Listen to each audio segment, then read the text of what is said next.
Alright, and welcome back to the show. Tonight we have a very special guest. Our guest is Travis Puntarelli.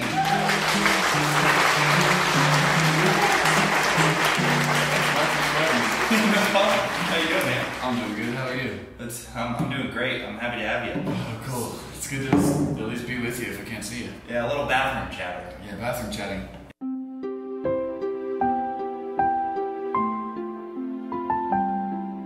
So Travis is a musician, as you can tell from the guitar. And when I first met him, I was impressed by his songs. And then the more and more I met him, one of the main things that impressed me about you, Travis, is the pure number of songs. How many songs do you have? 17,000. 17,000 songs? No, I was just kidding. I only have one. No, you have a lot. Okay, what's that one song? It's one, but it's got lots of different parts, like acts, movements. Okay, so you consider all your music one massive song? Yep. Okay. Well, because what I was going to say is when I heard you, you remember all the parts of your one massive song flawlessly. You never seem to need a refresher on your words or anything. Do you have a good memory, or do you feel like you channel that energy of your song every time, like it's the first time you play it? That's a good question, Mark.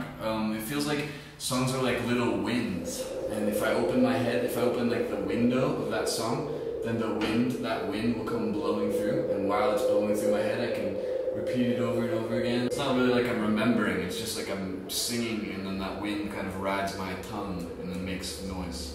Okay, so when you write songs, does it come in on a wind? Do you write songs in one sitting, or do you think about a song for weeks on end before it's done? Well, both. You know, I'm a multi-parted being. You know, so like part of me is like a little carpenter. I'm a carpenter, so I'm a song builder. And I get like a board, which is like a word or a riff, and I put it together with another board, and then I hammer them all together. But then another part of me is like, you know, like just an antenna. So I'm like one part carpenter, one part antenna. And the antenna is just like, it sits down, and then whatever energies or entity is coming to tell the story of that song is like, oh, right to the antenna, through the antenna onto the page, and then I work on learning it later, something like that. And then the third one is just, is like, I want to say like a lover, but that's not even the right word. Just somebody that is, someone that exists, like an artist, something, an artisan. I'm an artisan. An artisan. Yeah.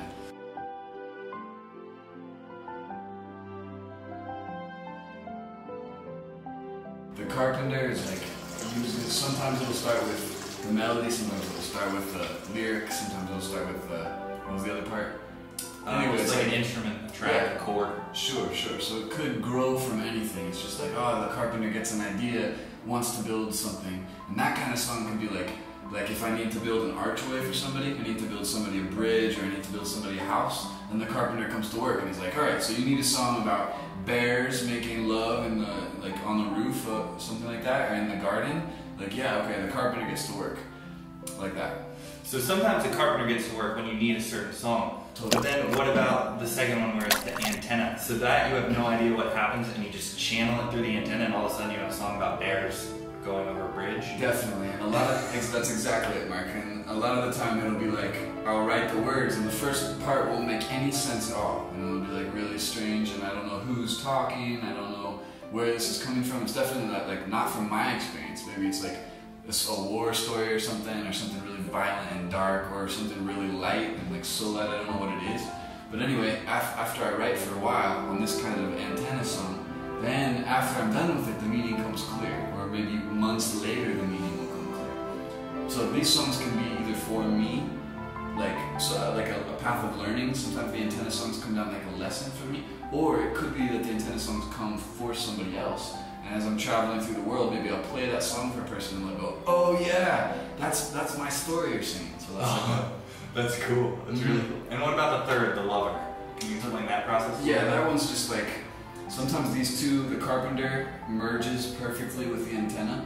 And in that sense, it just feels wonderful. These songs are more like prayers, and these are living songs that are like, oh yeah, I sing this song and it makes me alive. And usually the lyrics to these songs are like, they go like, oh, I sing this song because it makes me alive. And they're usually talking about what they're doing, and other people can sing them too. And like, I don't feel like an ownership of these songs. I feel like they're really, really